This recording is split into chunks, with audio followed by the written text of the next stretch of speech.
salam sejahtera untuk kita semua. Daun salam, daun selasih. Cakep. Yang jawab salam, ucapkan terima kasih. Cakep. Perkenalkan, nama saya Herliati. Saya selaku moderator pada kegiatan webinar sore ini mengucapkan terima kasih banyak kepada Bapak Usman selaku host yang telah memberikan kesempatan kepada saya untuk memandu kegiatan webinar pada sore hari ini. Baik Bapak Ibu, nah untuk mengawali kegiatan kita pada sore hari ini, marilah bersama-sama kita berdoa menurut keyakinan kita masing-masing. Berdoa dimulai. Selesai. Ya, yang terhormat Bapak Ibu pengawas, yang terhormat Bapak Ibu kepala, yang saya hormati Bapak Ibu guru hebat yang hadir dalam kegiatan webinar sore hari ini.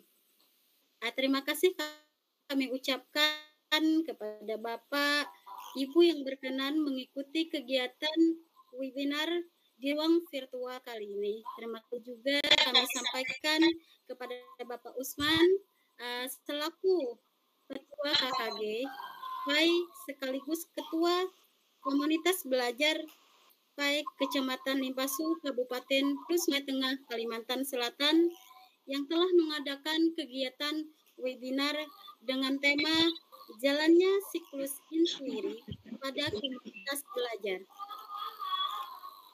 yang akan disampaikan oleh Bapak yang hebat, luar biasa, yaitu Bapak Aziz Mustafa, SPDSI. Terima kasih kepada Bapak yang sudah berkenan untuk mengisi dan memberikan materi pada webinar kali ini. Yang mana beliau itu merupakan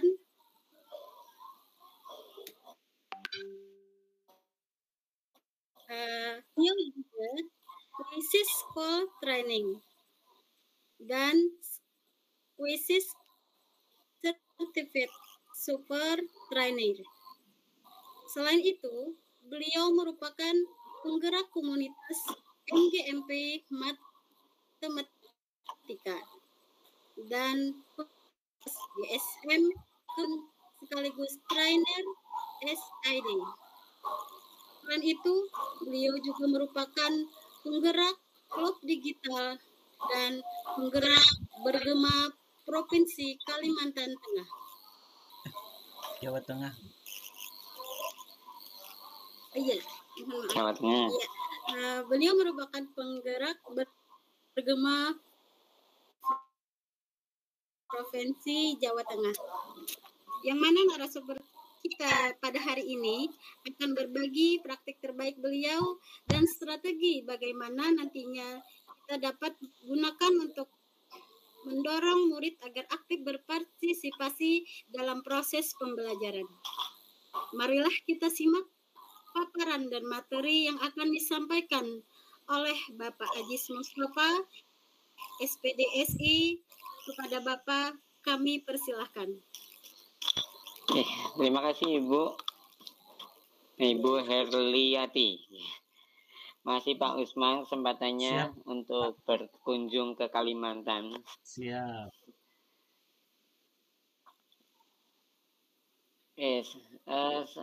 Mohon maaf ini Ibu, Bapak barusan nih banyak sekali IC yang masuk. Iya, itu tadi kan saya buka chatnya. Jadi Bapak Ibu jangan diklik ya. Iya. Sudah saya tutup Pak. Hati-hati Bapak Ibu. Iya. Ya. Terima kasih Pak Usman. Assalamualaikum warahmatullahi wabarakatuh. Waalaikumsalam warahmatullahi wabarakatuh. Terima kasih Bapak Ibu yang sudah hadir. Di sini kita ngobrol santai ya. Bincang-bincang terkait dengan siklus inquiry pada komunitas belajar. Nah, tadi saya sudah dikenalkan. Ini dari Jawa Tengah, dari tepatnya Kabupaten Kebumen. Iya, mohon maaf tadi Dimana ini mencoba berkenalan, ngobrol biar banyak rekannya. ada Pak Usman, ada Bu Eliati, ada ini siapa ini? Bu Aranci Elizabeth dari mana Ibu? Dari mic-nya masih off Ibu? Saya Pak, tadi saya tutup, coba saya buka. Bukan, Ini saya dari dibuka. Kupang NTT Pak. Silahkan. Kupang siang. Lihat namanya kayak nama-nama dari daerah timur begitu. Iya. Kalau dari NTT, kalau dari NTT udah sore ya Ibu? Iya. Ya. Nah, ngobrol-ngobrol agar komunitas belajar di sekolah kita juga bisa maksimal ya. Walaupun dengan hiruk pikuknya era kurikulum yang entah nanti akan bagaimana, yang penting kita maksimalkan apa yang ada sekarang ini. Izin ini ya, screen-nya. Silahkan Pak. Nah, nanti tak.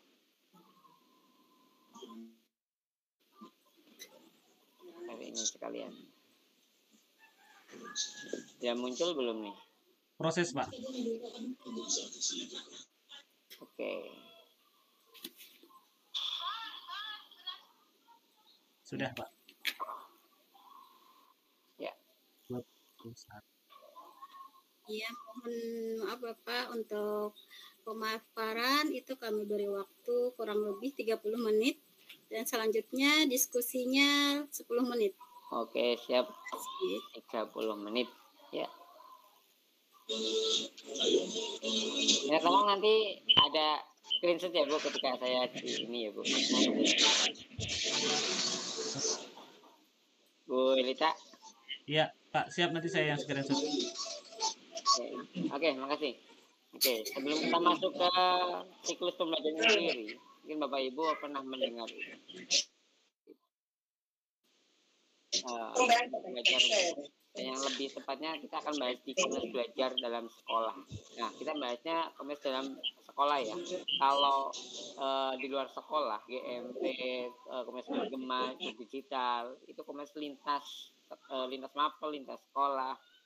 Nah, tapi kita akan bahas dia komunitas sekolah, di mana pada surat edaran Dirjen GTK ya pada nomor 4263 itu telah disebutkan bahwa setiap satuan pendidikan harus memiliki komunitas belajar.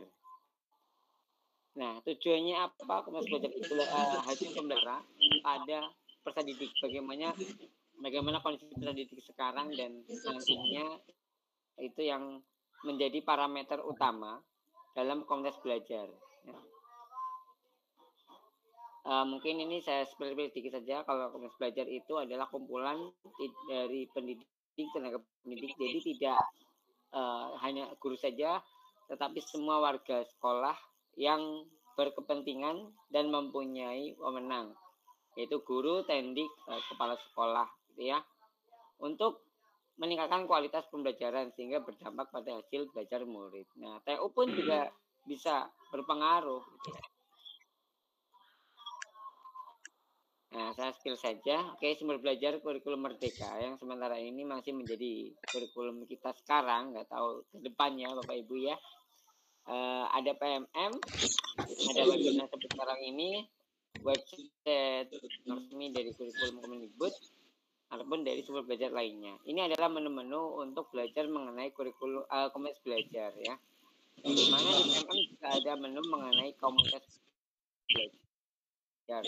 Bapak Ibu bisa diekspor, bagi yang belakang nanti dipelajari. Nah, di sini ini pakai map seperti ini ya Bapak Ibu ya, nanti akan saya jelaskan satu persatu. Ini agar Kombel bisa berdampak pada murid diperlukan suatu pergeseran dari teacher ke learning. Artinya kita tidak hanya satu arah ke siswa gitu ya, tidak hanya satu arah ke siswa, dan juga pada pembelajaran komunitas belajar tidak hanya guru mengajarkan secara individu, tetapi guru juga bisa berkolaborasi ketika dalam perencanaan, kemudian lanjut ke praktek pembelajaran sampai ke tahap evaluasi ataupun asesmennya. Kita bisa kolaborasi dan kita bisa membuat siswa itu belajar yang menyenangkan.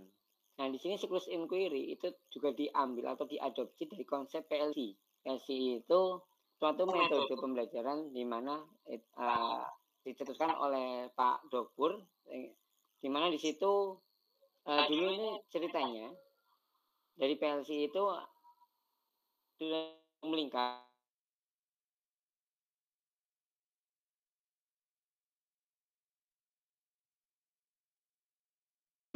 rekan-rekan yang lainnya. Nah, itulah arti dari yang sekarang pada era ini dikenal dengan kolaborasi juga. Nah, 3 ide besar pada komunitas belajar itu berfokus pada pembelajaran. Nah, jadi intinya tetap pada pembelajaran itu sendiri. Nah, ini Bapak Ibu, silakan coba dijawab di kolom chat. Untuk pertanyaan yang pertama, apa yang kita harapkan murid pelajari? Jadi apa yang kita harapkan murid pelajari? Murid itu pengen belajar apa gitu. Nah, coba Bapak Ibu kalau di sini kita sambil tanya jawab ya Pak. Kita sambil tanya jawab boleh ya? Langsung ya. Iya, Boleh Pak, boleh. Silakan Bapak Ibu bisa dituliskan di kolom chat. Saya nggak bisa lihat kolom chat ya.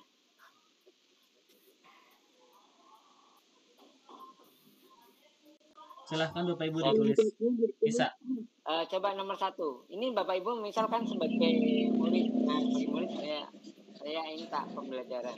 Yang nomor 1 saja. Yang nomor 1 itu coba Bapak Ibu jawab ketika Bapak Ibu sebagai murid. Silahkan Bapak Ibu dituliskan bagi. Nah, apa yang Bapak Ibu harapkan hari ini kita mau belajar apa? Dengan catatan topik utama adalah komunitas belajar dan siklus inquiry pada komunitas belajar itu sendiri. Saya tak membuka Meet di HP juga ya, memantau ini. Izin masuk di Meet. Silakan Pak.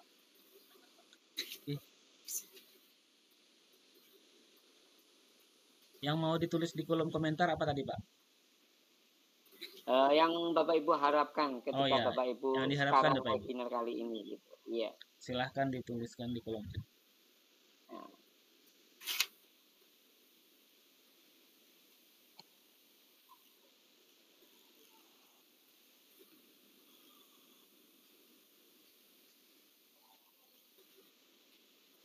Nah, jadi juga Bapak Ibu harus tahu mengenai yang diharapkan dari peserta didik itu sendiri. Jangan-jangan peserta didik juga nggak begitu suka dengan pelajaran Bapak Ibu. Nah, kemudian peserta didik jenuh dengan pembelajaran yang Bapak Ibu lakukan. Ingin pembelajarannya berada di luar ruangan. Misalkan itu kalau Bapak Ibu di dalam kelas ya Bapak Ibu ya. Nah, ini pengen mengaplikasikan ilmu dalam kehidupannya. Ini seperti siswa saya juga ini. Jadi kalau belajar matematika, kadang-kadang ada siswa yang kritis juga. Pak, apa sih kita belajar kayak gini, persamaan garis lurus ini ada guru matematika nggak nih ya? Ini belajar pola bilangan buat apa sih Pak gitu ya. Sedangkan ngitung-ngitung sekarang itu paling cuma tambahan gitu, jumlah kali bagi. Nah, saya biasanya ambil yang lain, anak-anak yang lain, temannya itu untuk mencoba menjawabnya juga. Nah, disitulah kita juga mencoba untuk pembelajaran aktif dan kita mencoba untuk yang mungkin sekarang dikenal dengan meaningful. Sehingga peserta didik merasakan apa pembelajaran ke depannya nanti untuk apa. Ya, itu harapannya peserta didik bisa mengalami suatu pembelajaran yang merasakan sendiri bahwa belajar itu memang dia itu membutuhkannya untuk ke depan. Itu bukan hanya belajar karena terpaksa.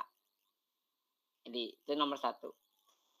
Coba menurut Bapak Ibu bagaimana kita tahu bahwa murid sudah belajar hal tersebut? Untuk yang nomor 2. Bagaimana kita bisa tahu bahwa murid sudah belajar hal tersebut? Apakah dengan ulangan mungkin? Atau Nah, di sini biasanya Bapak Ibu melakukan asesmen ya Bapak Ibu ya. Ketika Bapak Ibu selesai pembelajaran, apakah Bapak Ibu melakukan asesmen formatif apa tidak? Nah, asesmen formatif ini tidak harus dalam bentuk ulangan. Bapak Ibu bisa hanya menanyakan tanya jawab. Dan secara berkala, silakan lakukan reflektif bersama siswa. Sehingga Bapak Ibu tahu siswa itu perkembangannya bagaimana gitu. Perkembangannya bagaimana. Apakah siswa benar-benar sudah bisa memahami atau belum. Jadi bisa lakukan metode tanya jawab setelah selesai pembelajaran. Nah, kita tinggal mencari tahu respon mereka itu bagaimana. Nah, apa kalau mereka bisa memahami semuanya, mungkin bisa dilanjut. Nah, bagaimana kalau ada murid yang tidak belajar? Ya. Bagaimana kalau ada siswa yang memang enggak belajar? Respon kita seperti apa kira-kira Bapak Ibu? Apakah marah? Apakah ya ini coba peserta didik kita dapat mengembangkan keterampilan berpikir kritis dalam kegiatan proses belajar mengajar. Ya ini tuh yang diharapkan ya. Jadi peserta didik bisa. Nah, kritis ini juga ada indikatornya ya Bapak Ibu ya. Pak Usman ngelis dada. Nah, kritis ini juga ada indikatornya. Biasanya kritis itu yang sering nanya gitu ya. Nah, untuk yang seperti ini biasanya saya pakai ke nomor 3. Jawabannya punya Bu Laili. Harapannya Bu Laili biasanya saya pakaikan untuk yang nomor 3. Jadi siswa yang kritis, siswa yang dalam artian sudah bisa memahami, ya, yang nomor 2 itu nomor 2-nya juga saya pakai untuk menuju ke nomor 3. Jadi bagaimana respon kita ketika ada murid yang tidak belajar, maka dari yang nomor 2 sudah kita tahu mana-mana saja yang oke, yang sudah bisa memahami, kita coba untuk menggunakannya sebagai kelompok-kelompok belajar. Jadi pengelompokannya itu saya diferensinya biasanya bukan diferensi konten ya Bapak Ibu ya. Nah, diferensinya itu nanti secara asesmennya. Jadi tingkat kesulitannya memang berbeda-beda. Yang saya masukkan ke dalam soalnya. Ada yang soalnya udah bagus, ada yang ini bagus, maka mengerjakannya mungkin tingkatannya yang lebih tinggi. Gitu. Ada yang belum, mungkin mengerjakannya yang tingkatan sedang dengan catatan tujuan pembelajarannya sama, hanya tingkatan soalnya berbeda. Nah, pengelompokannya itu ada yang, yang nomor 2-nya kalau udah expert, udah bisa, maka yang sudah bisa di kelompok tersebut ada satu anak yang sudah pandai atau sudah bisa matematika itu sendiri untuk mengajari yang belum bisa. Jadi bagaimana caranya satu kelompok itu bisa memahami. Oke, ini dari Bu Heliati meminta pendidik untuk mendengarkan dan mengamati setiap materi yang disampaikan. Good, ya. Kita juga harus selalu mengingatkan ke siswa dalam pembelajaran ya Bu. Nah, bagaimana kita akan memperkaya materi untuk murid yang sudah mahir nih Bapak Ibu? Nah, di tempat Bapak Ibu ada nggak anak yang kalau di kelas saya ada tuh matematika gini.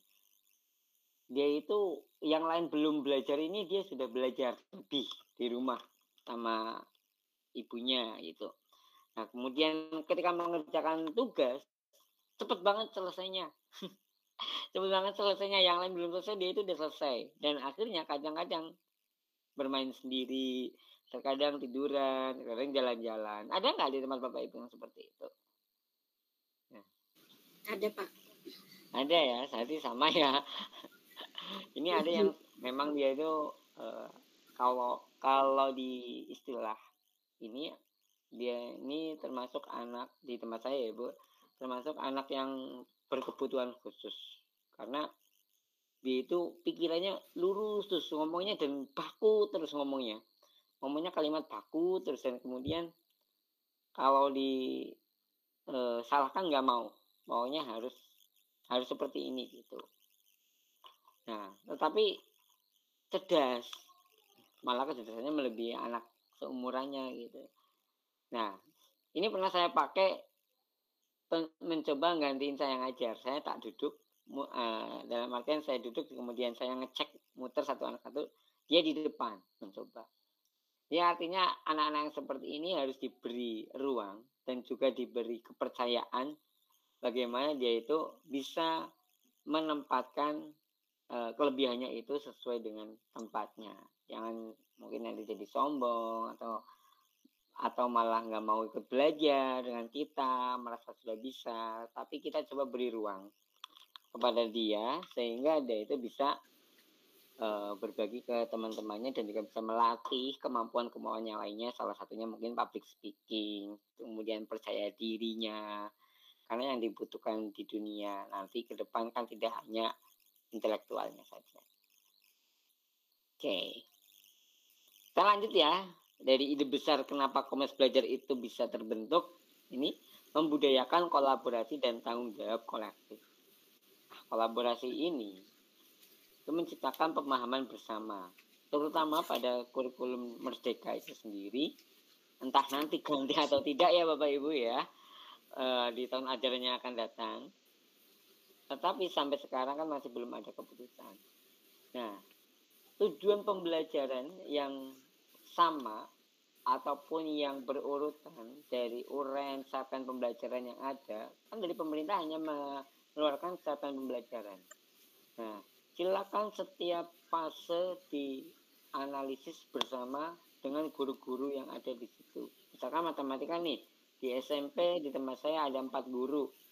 Nah, di 4 guru itu berkolaborasi menentukan urutan-urutan tujuan pembelajaran yang bisa diterapkan di sekolahnya berdasarkan dari kemampuan peserta didik dan juga input dari peserta didik dan juga kemampuan guru-gurunya. Karena apa? Karena memang diberi keleluasan dari pemerintah untuk menganalisis capaian pembelajaran dan mengurutkan kelas 7 materinya ini, kelas 8 materinya ini. Coba kalau tidak ada kolaborasi dan tidak ada hubungan antara guru ya, antara guru kelas 7 dan kelas 8, pasti akan kacau urutan pembelajarannya. Ya, karena kalau hanya melihat dari buku paket saja, itu pun juga ada mungkin sekolah yang tidak dapat buku paket ataupun buku paketnya nggak lengkap. Dan ini yang terpenting Bapak Ibu, yang pada kolaborasi ini. Apabila ada siswa yang dalam artian seperti tadi berkebutuhan khusus ataupun memang dia itu slow learner. Jadi dalam belajar itu sangat-sangat rendah. Matematikanya perkaliannya belum hafal. Membacanya masih terbata-bata. Nah, ini kalau tidak ada kolaborasi antara beberapa guru itu ya yang nanti berkepentingan, itu pasti akan kacau. Apakah ini naik kelas, apakah nanti gimana pendampingannya, itu akan repot. Maka dibutuhkan budaya kolaborasi dan ini merupakan tanggung jawab bersama itu. Jadi kolaborasi dengan memiliki kesadaran bahwa proses pembelajaran dan keberhasilan seorang murid merupakan tanggung jawab bagi semua PTK. Mungkin ya, tidak hanya misal nggak bisa jawab, nggak bisa ngitung ya matematika enggak juga ya. Kita bisa mendampingi bersama-sama.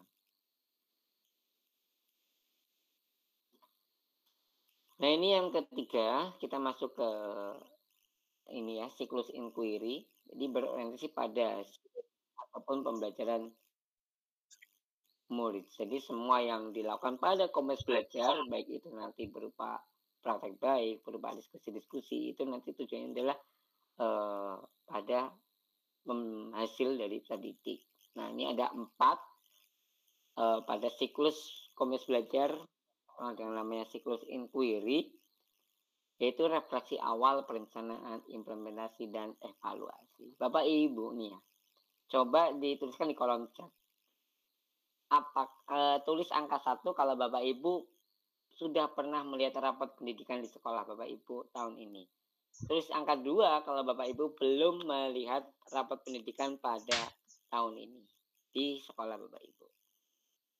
Ya, Bu Heliati sudah ya. Bu Rajiba sudah, Bu Leli sudah. Bu Marlini sudah. Tulisnya sudah ya. Nah,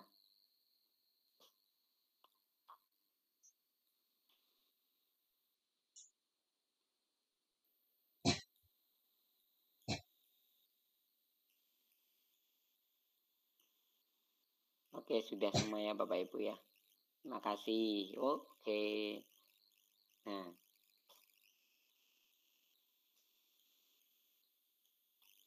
ini siklus inquiry tadi. Oke. Terima kasih Bapak Ibu yang sudah menjawab di kolom chat. Untuk Komnas Belajar, saya sedikit skip saja. Ini refleksi awal itu merupakan pengambilan data. Data salah satunya dari hasil belajar murid. Mungkin Bapak Ibu yang notabene dari proses PBDB itu menggunakan sistem raport ataupun dari prestasi itu bisa mendapatkan hasil belajar peserta didik. Nah, kalau tidak, maka kita bisa itu bagi yang peserta didik baru ya gitu ya Bapak Ibu ya. Untuk yang lama kita bisa mengambil secara keseluruhan dari asesmen yang sudah dilakukan secara sampel berupa asesmen nasional yang dimana di situ merupakan salah satu bahan untuk mendapatkan raport pendidikan. Nah, raport pendidikan itu sendiri adalah hasil dari asesmen nasional, survei lingkungan belajar, kemudian survei karakter. Ya, ada 3 poin yang didapatkan di situ. Pada raport pendidikan, maka kita akan bisa melihat poin-poin yang bagaimana di sekolah Bapak Ibu yang sudah hijau, kuning, merahnya, yang sudah bagus, yang sudah sangat bagus, ataupun yang masih perlu perbaikan ya Bapak Ibu ya.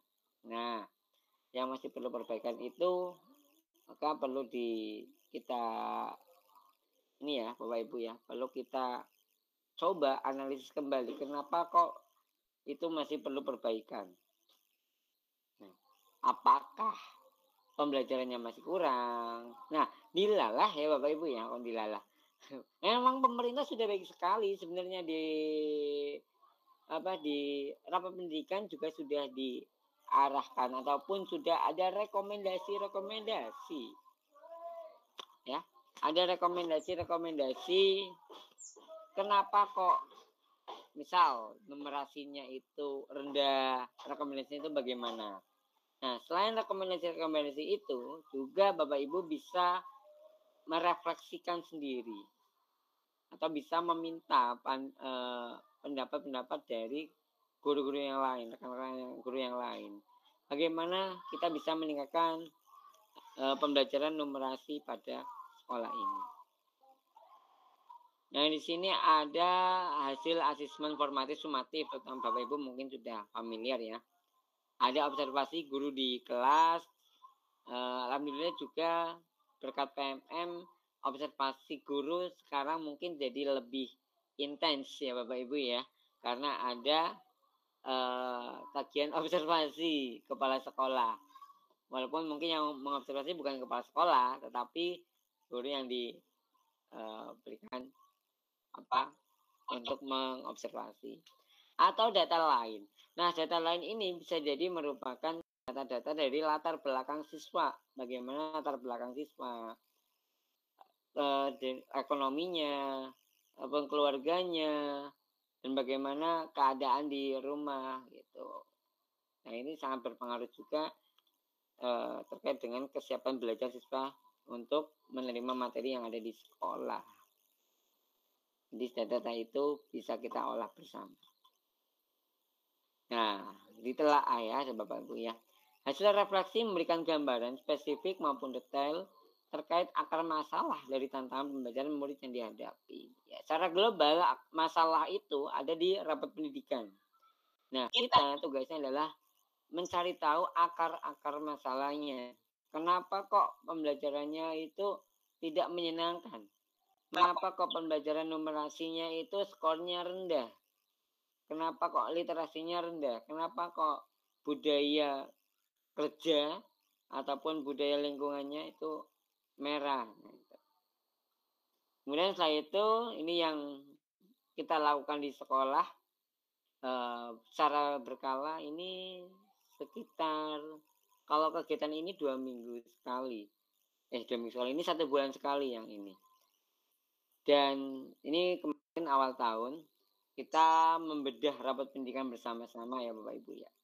Jadi setelah kita bedah rapat pendidikan itu, kita bisa kolaborasi bersama-sama untuk merencanakan atau mereview dari perencanaan. Ini salah satu ya Bapak Ibu ya. Salah satu yang saya contohkan pada MGMP ataupun komunitas belajar satu pelajaran di sekolah itu kan mungkin sudah ada komunitas belajar. Dan ada beberapa guru yang misal guru mapel kalau di dalam SMP ya, matematika ada 4 gitu ya. Nah itu bagaimana bisa kolaborasi mengembangkan rencana pembelajaran ataupun mereview perencanaan pembelajaran yang sudah ada, yang disediakan di PMM, tinggal download, tinggal direview. Nah disesuaikan di dalam kelas gitu, disesuaikan di kelasnya dan bisa di ATM ya Bapak Ibu, amati dan modifikasi. Nah di sini juga mungkin ada yang namanya guru model. Guru model itu yang mungkin sudah bisa menguasai, maka yang lain bisa mencontohnya gitu ya. Mungkin kita adakan semacam peer teaching. Peer teaching itu ya kayak micro teaching ya, sama ya. Cuman waktunya memang sebentar. Nah, di perencanaan ini kita punya beberapa pertanyaan. Nah, pertanyaan ini yang akan mencoba dijawab oleh para Bapak Ibu guru gitu. Apakah hal ini yang kita ingin murid capai gitu ya. Bagaimana kita mengetahui bahwa murid sudah mencapai hal tersebut. Jadi kita tentukan tujuannya.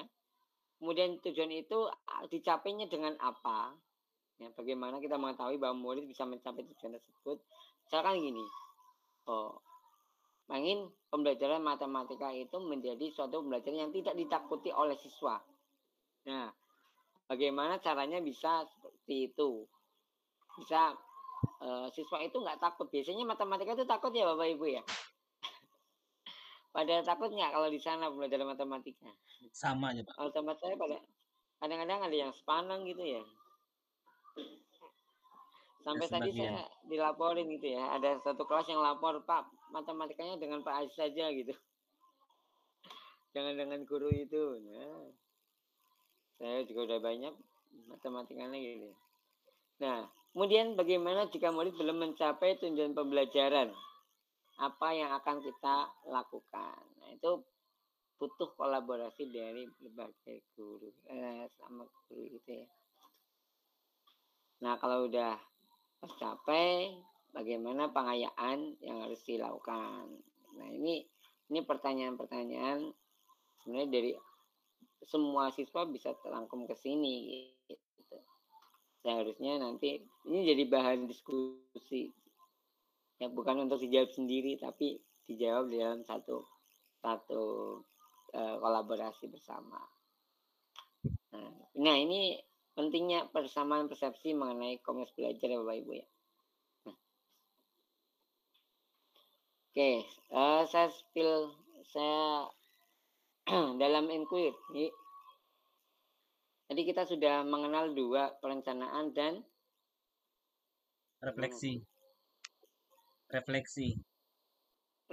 Bapak Ibu ya. Refleksi sama perencanaan. Oh, ini saya pakai yang bukan editan terakhir ternyata.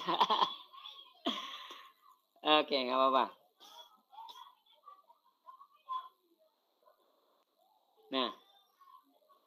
Nah, perencanaan ini kan membutuhkan kolaborasi ya Bapak Ibu ya. Di kolaborasi ini, kalau memang bisa berjalan, itu sangat-sangat ideal Bapak Ibu. Kalau kolaborasi memang bisa berjalan. Nah, ini ada pertanyaan menarik nih. Apa dampaknya? Ini sambil berimajinasi ya Bapak Ibu, silakan.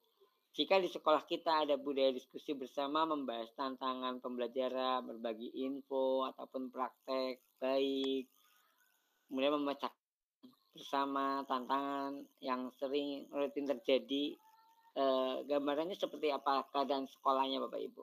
Bisa dituliskan di kolom chat.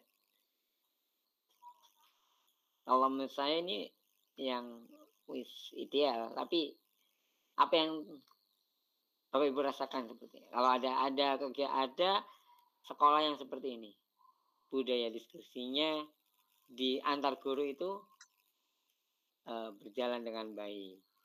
Bapak Ibunya berbagi info ataupun praktik pembelajarannya dibagikan kepada yang lainnya. Nggak ada saling tuduh, nggak ada, oh ini tugasnya si A, ini tugasnya si B. Enak banget sepertinya Bapak Ibu ya. Jadi seperti itu ya Bapak Ibu ya. Enak, senang gitu ya. Maka itulah dalam perencanaan itu, kalau di perencanaan sudah bisa saling terbuka, menyampaikan pendapatnya, kemudian masalahnya, dan yang lain juga ada timbal baliknya, maka ke depannya nanti ke implementasinya akan lebih terbuka lagi gitu.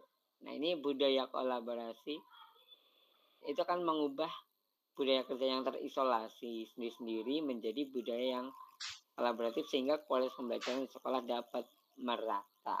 Nggak ada tadi seperti yang saya ceritakan barusan gitu ya, antara ada yang tidak mau diajar sama guru A, maunya sama guru B, seperti itu. Dan juga meringankan kerja guru. Guru nggak harus melakukan semua pekerjaannya. Maksudnya gimana Bapak Ibu? Jadi kan kita bisa kolaborasi dalam pembuatan rencana pembelajaran. 1, 2, kolaborasi dalam evaluasi pembelajaran ataupun asesmennya. Bisa kolaborasi pembuatan teknisnya, bisa kolaborasi dalam teknik pembelajaran ketika pelaksanaannya. Misalkan ulangan matematika nanti, penilaian matematika nanti berkolaborasi dengan, saya pernah nih kemarin Bapak Ibu ya, berkolaborasi dengan bahasa Indonesia. Jadi membuat ada laporannya, kemudian di matematika nanti ada yang ngitungnya gitu ya. Jadi berupa project Bapak Ibu biasanya. Oke, ya masih Bapak Ibu Aransi Elizabeth ya. Memang dengan adanya komunitas belajar itu sangat-sangat membantu sekali Bapak Ibu guru, terutama yang membutuhkan, yang masih ini, kemudian yang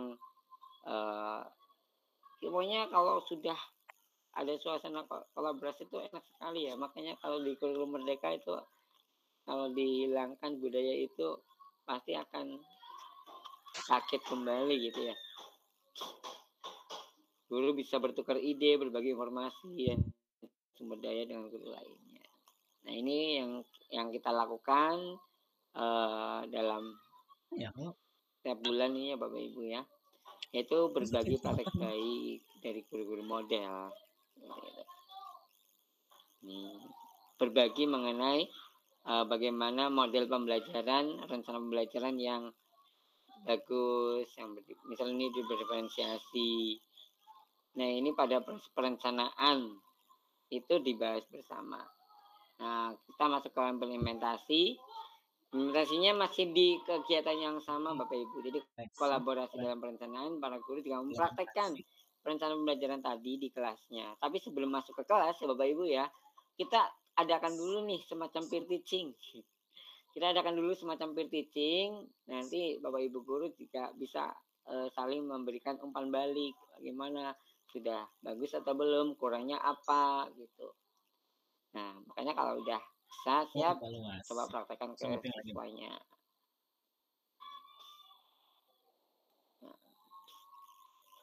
Implementasi perencanaan dapat juga dilakukan pada salah satu kelas guru model. Guru lainnya tinggal observasi ataupun bisa mengamati guru model tersebut dan nanti bisa diadopsi pembelajarannya, dipraktekkan di dalam kelas. Oke, antara itu adalah evaluasi. Nah, evaluasi ini jadi ada 3 tadi yang sudah dilalui, yaitu analisis data, refleksi, perencanaan, implementasi, evaluasi. Evaluasi ini kan kadang ada baik, ada tidaknya ya Bapak Ibu ya. Ada kelebihan dan juga ada kekurangan dari implementasi yang sudah dilaksanakan. Nah, dari hasil refleksi itu bisa jadi itu menjadi bahan lagi Bapak Ibu menjadi bahan lagi, ya. Jadi bahan lagi untuk mengadakan refleksi awal kembali atau kita mendapatkan data baru. Oh, ini kurangnya di sini. Oh, ini ada lebihnya di sini. Ada yang perlu dimanfaatkan lagi gitu. Bisa ditambahkan ke jenjang ke level berikutnya. Oh, ini masih kurang. Kurangnya kenapa? Masuk lagi kan ke refleksi awal di data-data, kemudian kembali lagi ke perencanaan. Nah, siklus ini yang akan selalu berputar Bapak Ibu di dalam komunitas belajar sekolah. Karena memang tujuannya siswa itu bisa terpenuhi kebutuhan belajarnya dan bisa meningkatkan hasil belajar siswa.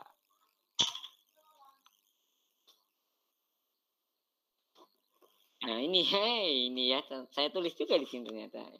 Refleksi akhir ini dilakukan untuk mengidentifikasi hal yang sudah berjalan ya, baik maupun yang perlu ditingkatkan.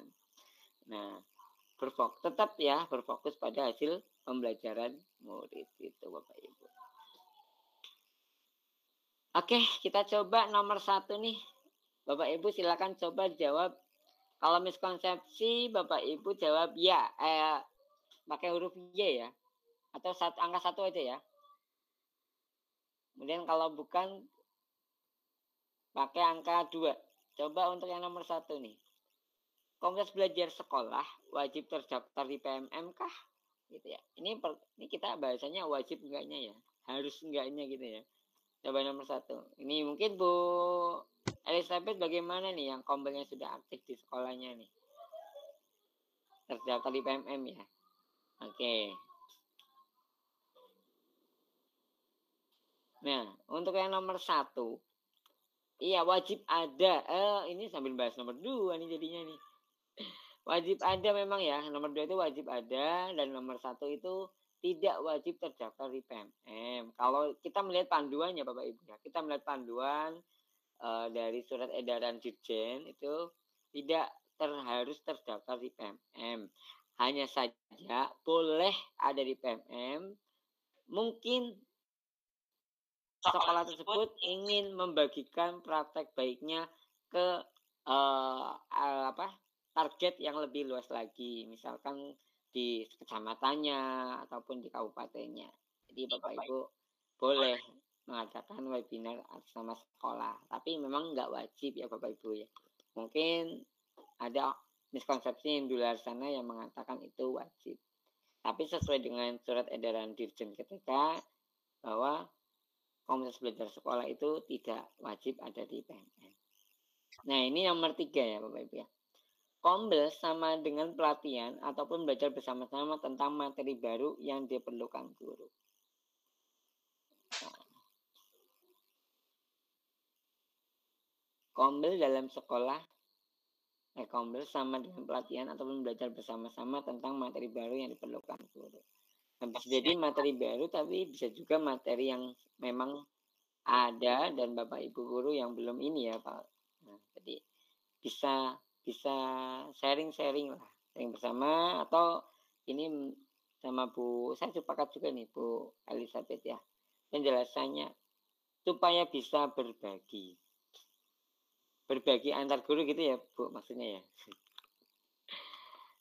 Betul, sekolah saya juga pernah mengadakan ini berbagi praktek baik kemarin P5-nya.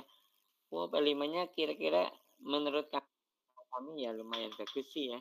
Jadi kita coba untuk berbagi ke halayak ramai gitu ya. Kita upload ke PMM, jadwalkan di PMM, kemudian kita minta Bapak Ibu guru untuk berbagi. Itu juga bisa mengasah skill Bapak Ibu guru untuk public speaking-nya. Nah, ngomong-ngomong SK nih ya Bapak Ibu ya. Komunitas belajar dalam sekolah wajib di SK-kan di Dinas Pendidikan untuk mendukung eksistensi dan status pengurusnya. Sebenarnya tidak wajib ya Bapak Ibu ya. Tidak wajib di SK sampai Dinas Pendidikan. Itu tergantung dengan kebutuhan sebenarnya. Kebutuhannya itu dalam segi apa gitu ya. Kalau di sekolah, kombel sekolah mungkin tidak perlu sampai ada SK, meminta SK ke Dinas Pendidikan gitu. Kepala sekolah pun sudah cukup. Sebelum menjalankan kombel, guru perlu bersepakat menentukan topik dengan melakukan refleksi awal tentang pembelajaran murid. Ini miskonsepsi atau bukan ini yang nomor 5?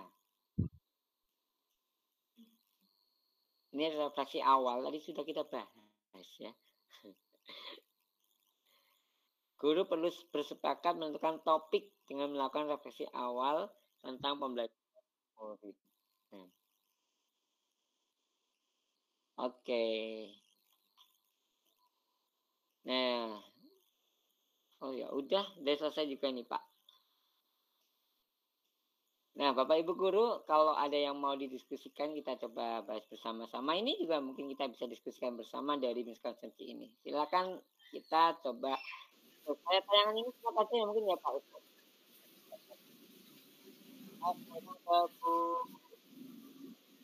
Bu Herliati ya? Bu Herliati. Iya, Bu Herli itu Pak.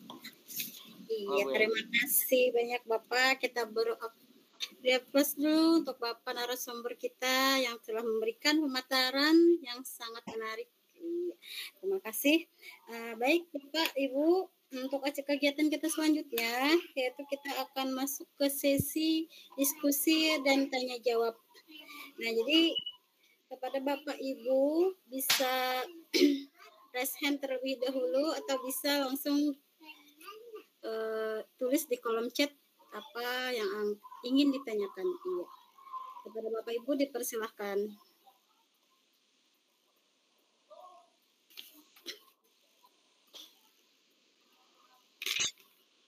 Monggo Bapak Ibu ada yang rasen mungkin tadi ya.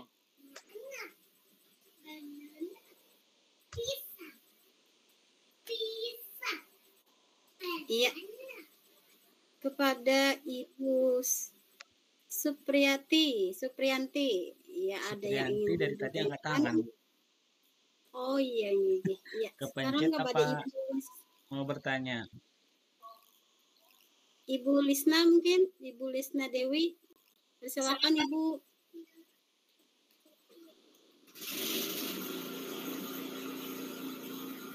Ibu Rejiba atau yang lain bisa dipersilakan untuk bertanya tentang materi yang sudah dipaparkan oleh Bapak tadi.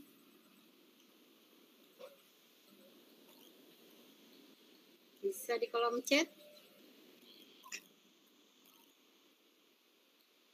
Bapak Ibu siap tuliskan di kolom chat kalau malu membuka kameranya dan bisa langsung juga itu lebih bagus Bapak Ibu.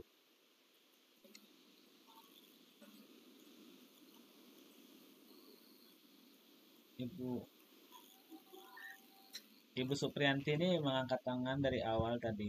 Dan kepencet saja Bu. Oh iya ini. Ini yang lain.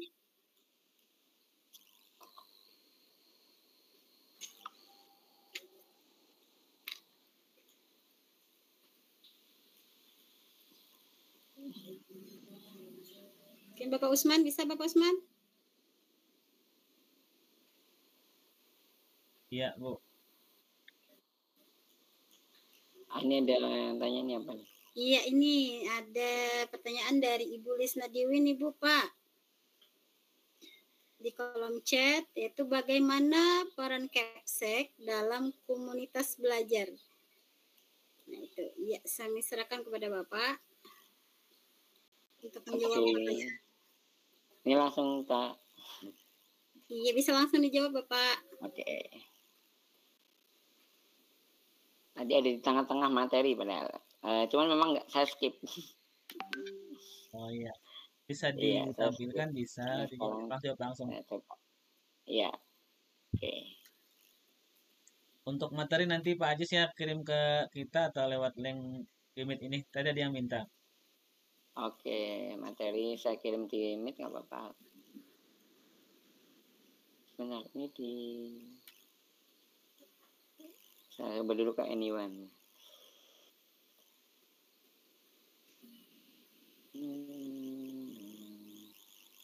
Ini materi.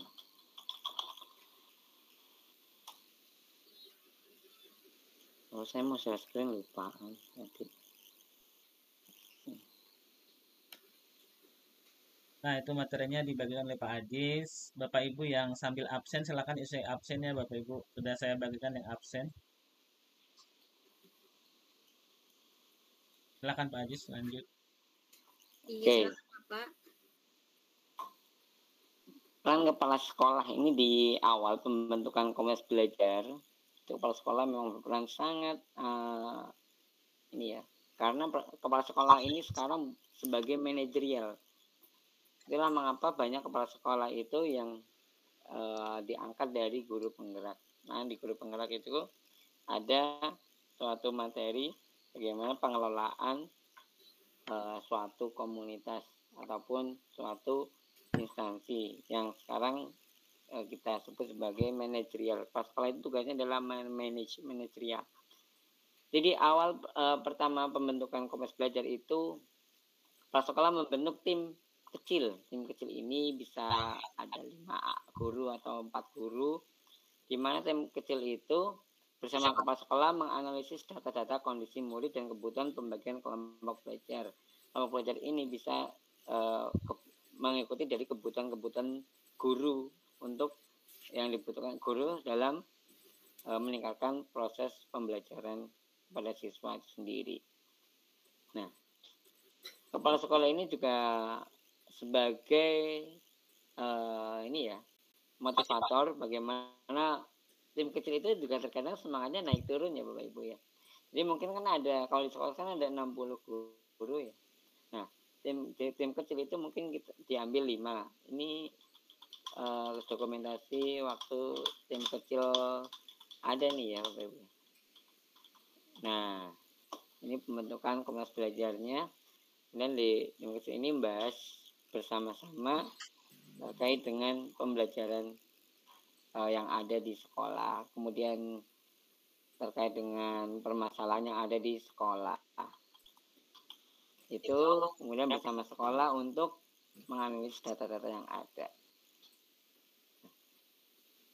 Tim kecil ini bisa sebagai fasilitator juga, ataupun nanti tim kecil ini bisa mencari fasilitator bisa dari dalam maupun bisa dari luar. Apabila mungkin pendanaannya ada, bisa menganggarkan dari luar.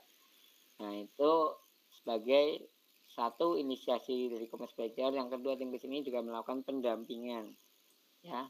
Pertama, tim kecil juga didampingi oleh kepala sekolah. Tim kecil juga sebagai pendampingan ketika dalam pertemuan-pertemuan kombel di sekolah Bapak Ibu.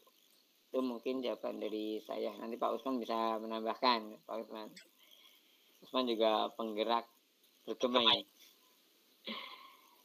Iya, terima kasih Bapak atas jawabannya. Kita beri emo untuk Bapak. Ibu Lisna Dewi ya. Iya, terima kasih. Bagaimana Ibu Lisna?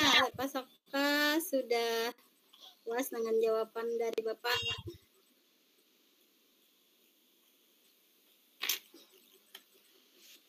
Ya, terima kasih Bapak. Ya.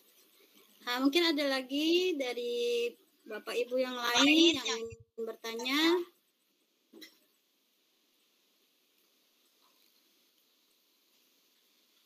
Mungkin Bu Herli sudah cukup saja. Mungkin Bapak Ibu sudah paham insyaallah ya. Iya.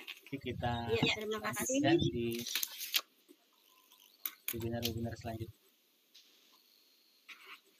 Iya, terima kasih kepada Bapak Ibu semua yang sudah berhadir pada kegiatan webinar kali ini, dan terima kasih banyak kami ucapkan kepada Bapak Ajis Mustafa yang sudah memberikan materi yang sangat memuaskan bagi kami.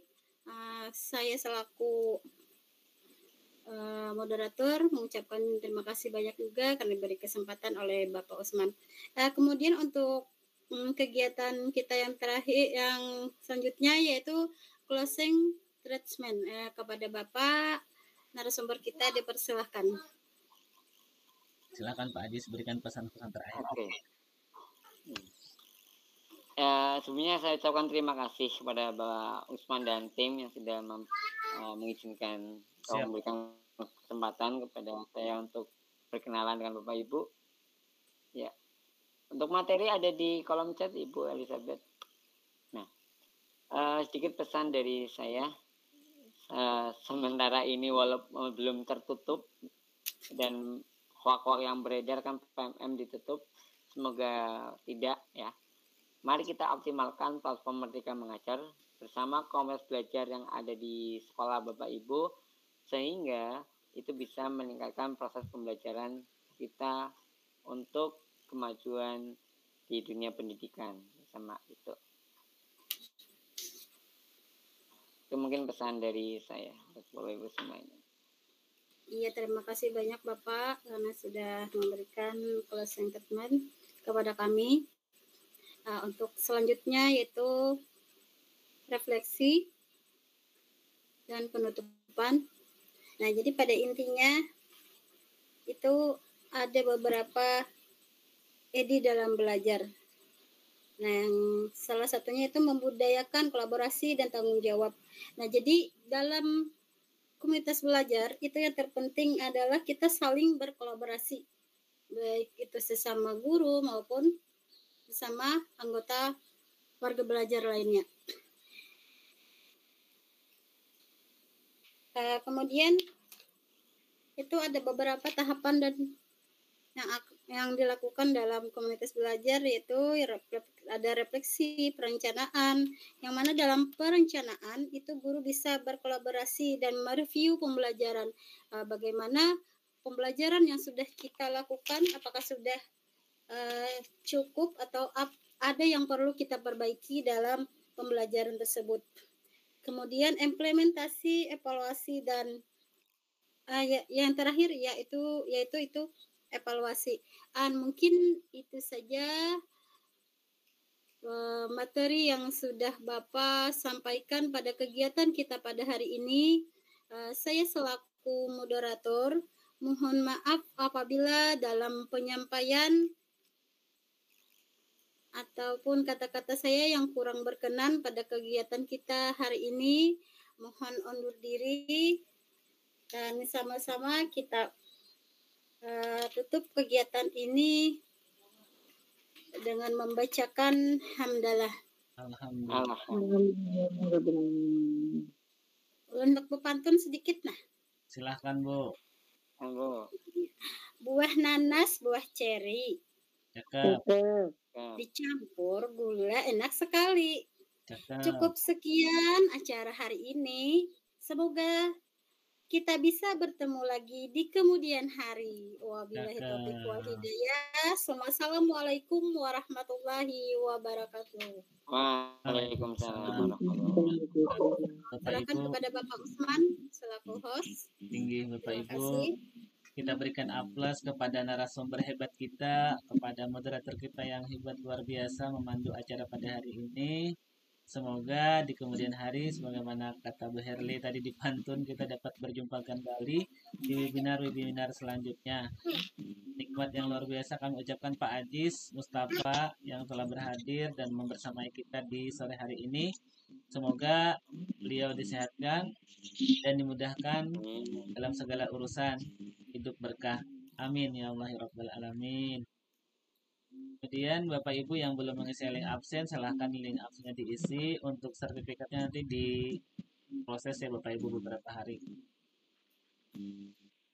Demikian dari saya juga mohon maaf nih apabila terjadi kesalahan dan kekurangan. Mohon maaf ya Pak Haji, seadanya kita berikan fasilitas. Untuk rekaman ada Pak Haji, saya ada rekamannya sama fotonya. Saya upload ke, kita pakai rekaman komputer aja Pak Haji, sudah pakai live tadi. Oke semuanya, terima kasih. Wassalamualaikum warahmatullahi wabarakatuh. Waalaikumsalam warahmatullahi wabarakatuh.